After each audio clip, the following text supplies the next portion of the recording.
Well, good morning. My name is Gilbert, and I'm coming at you from Nashville, Tennessee, in the United States. And I just wanted to lead it's very dark right here. Just wanted to lead a discussion today on cueing breath to movement. And so I help with your yoga flow and grading practicums and whatnot. So as people are doing their 200-hour chain or 50-hour chain, or any sort of chain, I help evaluate people when they're done. And the biggest thing I've noticed coming across is just cueing breath to movement, whether that's a hatha class or a vinyasa style class. People are typically really good when it comes to the basics as far as like inhale, cat, exhale. Inhale, cow, exhale, cat. And then through the general vinyasa, exhale, lower to chaturanga from plank, and then inhale, up dog, exhale, down dog. And so I just want to give you some different things to consider when cueing your class, because cueing the breath to movement is just an essential part of a vinyasa and hatha class, where that's what we're looking to do. I mean, it's easy. It's one thing to just speak to the breath to help people be mindful of their breathing while in class, but then using the breath with the movement helps you use your breath more as a tool to really listen to your body and really feel what's going on, helping you find a little more lift, helping you find some space in areas that maybe feel tight. And then as you're exhaling, helping you find a little more release, or allowing yourself to kind of settle into the pose. So we're not just stringing, or we're not overworking ourselves. And so some things that I like to think about that feel good in my body, and feel free to try this on for yourself, is when I think of an inhale, I think of your chest as a balloon. And as you feel your chest rise, thinking about movements where you're going to be lifting. So you're halfway lift, the breath in, or you're standing all the way up into a mountain pose, it's going to be a breath in. When you're lowering down, or you're trying to, let me go back to your breath in. So your breath in, to lift, to lengthen, you're using that to create some space. And then your exhales, typically to lower to ground, and to allow yourself to deepen. So if you're doing a twist, so thinking of twists, inhale, lengthen, and then exhale, twist. And then so even when you're in your twist, still breathe in, think about creating length. And as you exhale, maybe twist a little deeper. Inhale, create a little more space. Exhale, maybe you twist deeper. And inhale, unwrap, come back to center. Then you can take it to the other side with the breath out.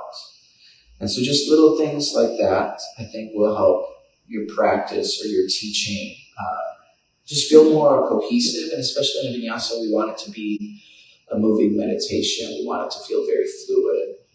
We want it to feel smooth from one pose to the next. So then really getting comfortable syncing those motions with the breath. And so you can come at it. So let's say, there's going to be quite a bit of demo also with this today. And so you can use your breath with different, so I said inhales to lift, and then exhales to lower, or inhale for cow and exhale to cat. And it's not that you can't use the other breath, but just be more intentional and notice how it feels, okay? So when you're here, let's say we're just going through a little warm-up, and I'll cue you through movements. So inhale, cow pose, and then exhale, cat. And inhale, cow. And then exhale, cat. Inhale, cow. Exhale to puppy pose. Extend your hands out in front of you. And keep pressing into your hands and continue to just breathe here. As you breathe in, create length and space through the sides of your body. As you exhale, chest sinks closer to the floor. Use the space that you've created, either maintain or maybe fold deeper. Take another breath in and breath out. And inhale back to a tabletop. And exhale, cat pose. Inhale, cow. Keep your chest lifted. Exhale, sit your hips to your heels. Inhale, extend your hands further out in front of you. Breathe out, press your hips to heel. And exhale, ground into your chest. And continue to breathe here. And through your nose. And out through your nose. Inhale, pull into a tabletop, tuck your toes. Exhale, lift up, lift your hips up and back. And continue to breathe here, just pedal out your feet. Bend one knee, straighten the other leg.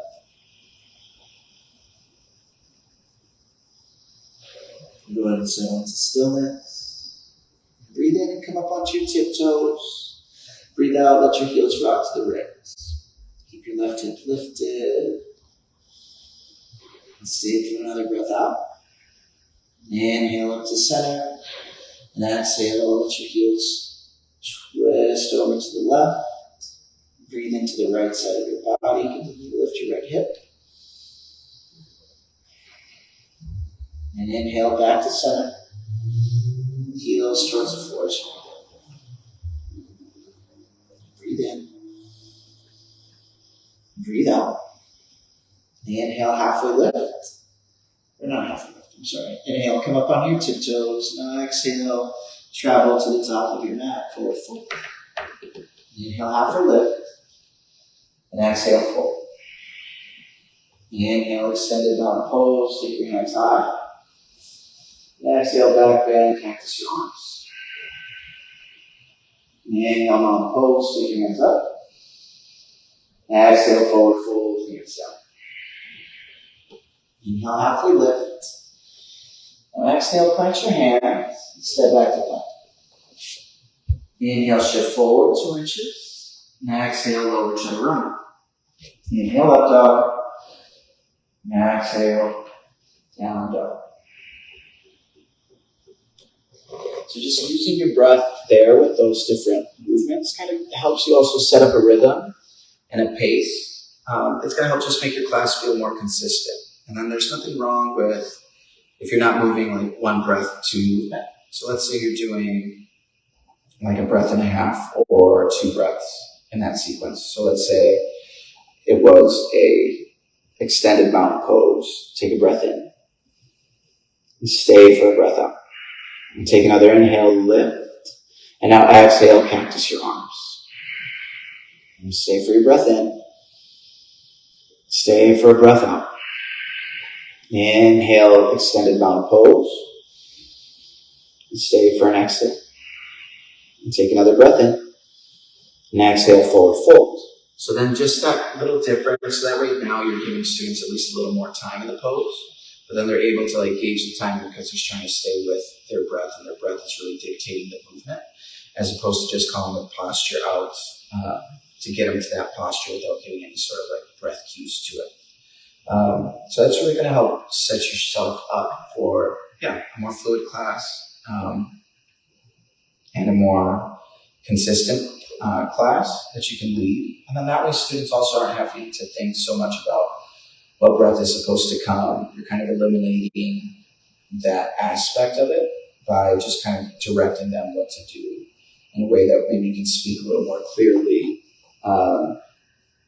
and concisely, to just providing those directions that'll support what it is that you want them to do, while still offering their modifications. What else do I want to say with that? So we'll move through a little bit more things. So there's different ways. So let's say you're in a low lunge. And in your low lunge, you can inhale, open to warrior 2. And so that's going to be a breath in. But let's say you're in a crescent lunge, and you inhale to come up to crescent lunge, and then exhale, opening to warrior 2. So here you're grounding, and you're lowering your arms. And then from the other variation, it's an inhale because you're lifting. So just thinking about what movement would feel good there, and then just syncing your breath up with that movement. So let's say I was coming in from one, inhale to a warrior two, and then exhale, side angle pose. Inhale to reverse warrior, and exhale, hands back to the floor. So just like that, those three little movements, just moving with your breath, will feel really nice together. And then you're giving students this pace for the breath. And the big thing to emphasize when you're teaching like that is just more so letting students know that if I'm cueing faster than you're breathing, not to speed up the breath, but to stay within their pace and just letting them know that that's kind of like where they're going to next. So that way you're setting them up. A lot of times they're going to feel the need to keep up if you are cueing a little quick, but just remind them, hey, go at your own pace, stay with your own breath, and then keep cueing for your breath. So if I was down dog, if I was to step to the top of the mat, say inhale, lift my leg, and exhale, step forward, touch your foot. Inhale, rise to a crescent lunge. Let's say here I want to add a back bend, and exhale, cactus your arms. And inhale, back to crescent lunge. Exhale, warrior two. And flip my front hand and inhale, reverse triangle, so straighten the front leg. And exhale, side angle pose. If I wanted to do something different, I can turn my palms. Inhale here, extend and reach. Stay for a breath out. Hold for another breath in. And exhale, hands to the floor. So now my hands on the floor, they go back to plank and move through my vinyasa. I would keep my hands down with your breath out. And then press, inhale, step back to plank. And then exhale, chaturanga. Inhale, up dog. And exhale, down dog. So that's typically how I cue my sequencing with postures. And if I'm going to hold students in a pose, let's say that sequence is something that I kind of went through once a little slower, maybe held postures for a couple of breaths, and then moved through it either 2 or 3 times a little faster. And let's say there was a pose that I wanted to emphasize or give students more time in. Then I would say, let's say it was the variation here of side angle with your arms extended. And if I was just focusing on building like leg strength, stability, core strength, arm strength, so everything's working here in this posture. I would say we'll be here for 5 breaths. And so in my mind, as I'm teaching cueing, giving the 5 breaths, letting students know modification, you can bring your arm down, you can still stay with your arms wide. Just find where you feel strongest, where you feel more supported with your breath. So we're never trying to force anything to happen, but we're trying to find that constant balance of strength and ease. And then once we're done with the 5 breaths, then I would cue last breath in, exhale, hands to the floor, and move through the vinyasa or the flow from there. And that might take a little bit of practice, just getting used to it, but just think about the movements that feel good. So if that's traditional, more sun A, where you're taking your hands high, different things that you could add would be, let's say I went up into a mountain pose or extended mountain, right hand to left wrist, and then exhale, take a side body stretch. Inhale, back up to center, switch your grip, and exhale, take it up and over to the other side. Or inhale to center if I wanted to add a twist. Exhale, twist right. You can stay as long as you want. And inhale, back to extended mountain. Exhale, twist left. And inhale, back to mountain. Or exhale, hands together, thumbs down to your navel, and look up as you breathe in. Stay for a breath out. Inhale, hands high. And exhale from there. You take your forward fold. And different things when it comes to cueing. It also is going to be important to be familiar with your students. So if I'm teaching, let's say beginner students just beginners who aren't familiar with yoga, they're just getting comfortable. Typically, the way I'll cue that sort of class will be more, I'm going to call for the breath first, and then I'm going to set up the posture with the different cues, and then once we're in the posture, I'll call the pose. So if I was from my down dog, inhale your left leg up, and exhale, step between your hands, right heel over your toes, left knee over your ankles, low lunge. And plant firmly into your front foot. Inhale, Lift your chest, lift your arms, shoulders over your hips, crescent lunge, your legs just the same. So then just little things like that is how I would cue a more beginner class. So again, setting up the posture first, letting them know, hey, now you're in a crescent lunge, or your shoulders are over your hips, arms are reaching wide, gazes over your front hand. This is your warrior two. If I was cueing a class that I'm more familiar with, that's a little more experienced, from there, I might cue like the breath first, and then the posture, and then set up the cues to help them like deepen and strengthen their pose. Or if it's a group that I know really well, they've taken my class maybe the first time through the sequence, I'll cue breath, then posture, and then the cues. If they're really like catching on to everything after we move through the flow one time, then I might just cue for the poses, and then say the breath second, so that way they know more so where they're going. A lot of times, a student who's more familiar, after you take them through the flow, and once they recognize your style, they'll kind of know at least like where you're going, and say like maybe just a little bit ahead of you. So as long as you give them the pose, they know which breath goes well with that. Or at least you've cued it one time through breath posture, and then with all the movements. So let me demonstrate that for you. So so the sequence right now that I'm teaching in class is to build towards a firefly pose, which is an arm balance. And the sequence is going to really get into a lot of the hips, inner thighs, hamstrings.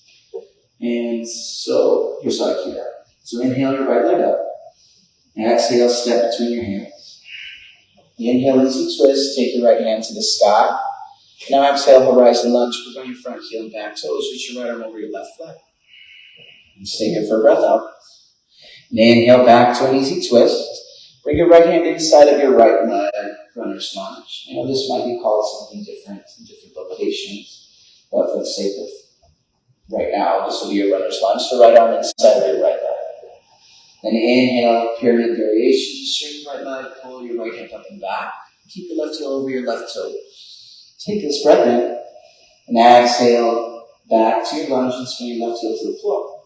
Inhale, open to side angle, take your left arm to the ceiling. And stay for a breath out. Open your right palm. Inhale, reverse triangle, straighten your right leg, take it back. And exhale, skandasana to the back of your back. Inhale to start. Arms wide, heels in, toes out, and exhale, sit low in a goddess squat. Knees and toes point in the same direction. Slight tuck here, your tailbone, shoulders lean back, so your shoulders are over your hips. Still tall through the crown of your head. Stay low in your goddess squat, but inhale, reach your hands straight up. Now exhale, lower your chest parallel to the floor with your arms extended. Hold here for a breath in.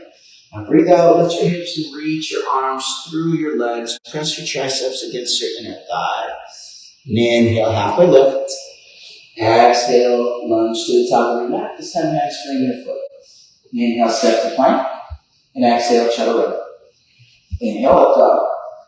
Exhale, down dog. Now, if this was a class, so let's say the first time through. So cue it, gave a little more direction, information. And if the students were really familiar with it, here's how I would just, the next time through, here's how I would cue it. So three-legged dog, left leg up. And then low lunge, step between your hands. Twist, take your left hand to the ceiling. Horizon lunge, reach your left hand out. Twist, take your left hand high.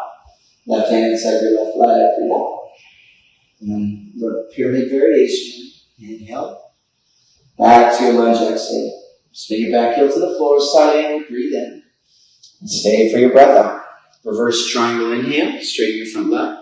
Now exhale, skandasana to the back. And start, breathe in. Goddess squat, breathe out.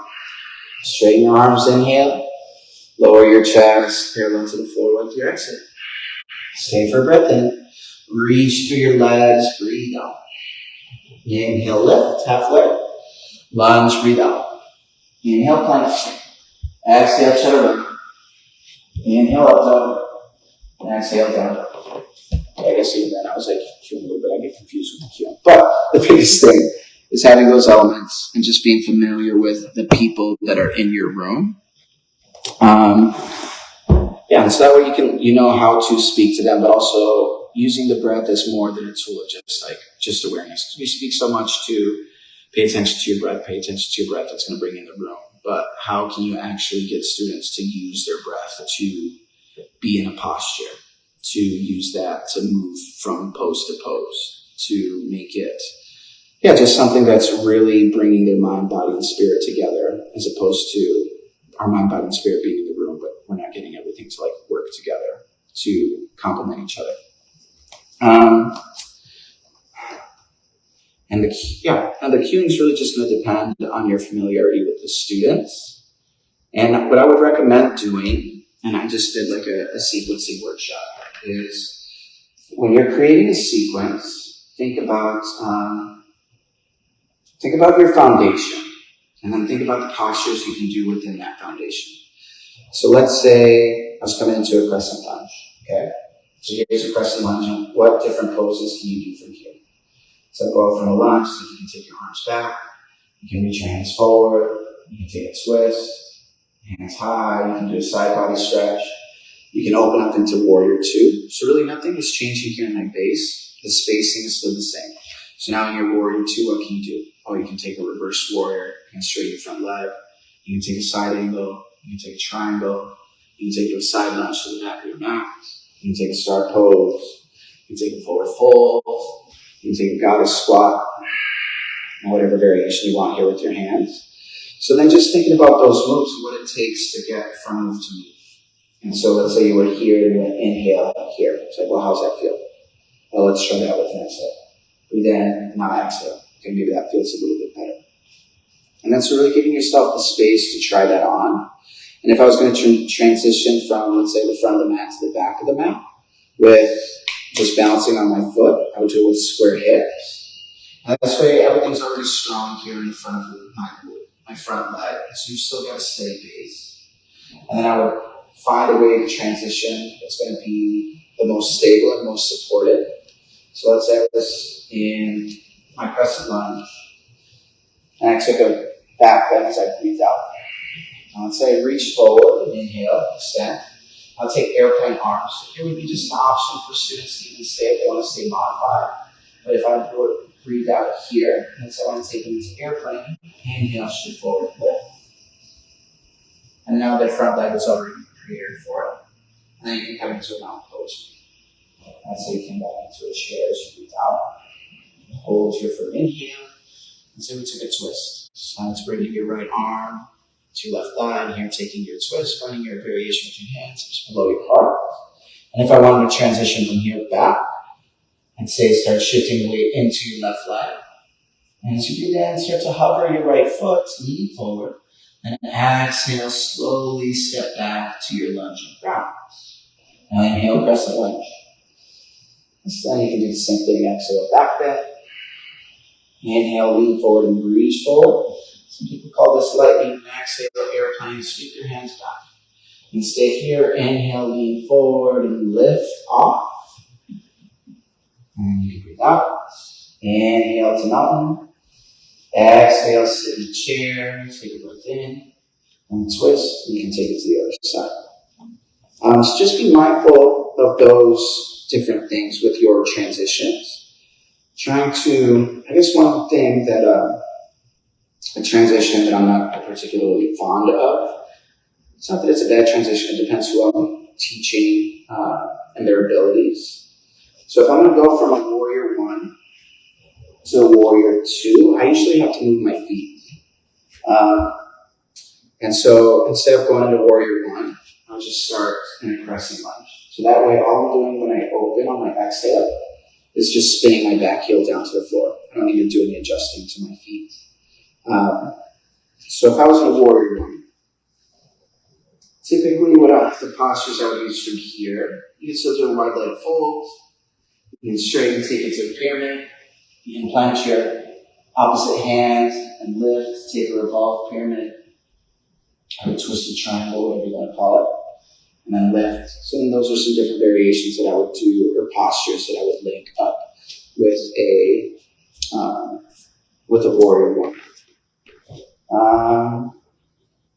Warrior one, what else would I do? I mean, the movements you can obviously like play with and do whatever it is that you can like clearly communicate something for students to do. So a transition that I've been working on or playing with also is, let's say, from a plank pose. Inhale, lift your right leg. Then exhale, waddling, roll to the outside of your left foot. And lift your hips, lift your heart, strong through the back line of your body. Stay here for one more breath in. As you breathe out, roll to your right forearm. Then inhale, side forearm plank, lift your left side over your right. So you're strong in your base. Take another breath in. And now plant your left palm as you breathe out. Inhale up to plank. And exhale, chaturanga. Inhale, plank. Stay for your breath out and switching sides. Lift your left leg, breathe in. Wild thing as you breathe out. Strong, stem your base. Lift here and open. Usually I would count this down. Your last inhale. Roll to your left forearm as you breathe out. And to the outside of your foot. Now inhale, side plank. Take your right hand up. And breathe in, giving you options here for variations. And then exhale, plant your right hands. And inhale, press up to plank. Exhale, chaturanga. And whatever else it is that you want to like tap on there.